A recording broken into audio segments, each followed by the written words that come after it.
Nós estamos em plena celebração aqui no centro do bairro Lago High. Nós estamos por celebrar junto com toda pessoa aqui na Aruba.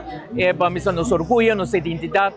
Para nós é importante de salvação, para não somente celebrar o evento aqui, mas também por manter nossa cultura viva. Nós temos comida criolla, nós temos sushi, nós temos diferentes mesas com artesania. Pois ainda nós temos hobby também de programa, nós também temos típico e claro, nós temos baile de cinta, com a água nós também volver a resgatar o baile aqui.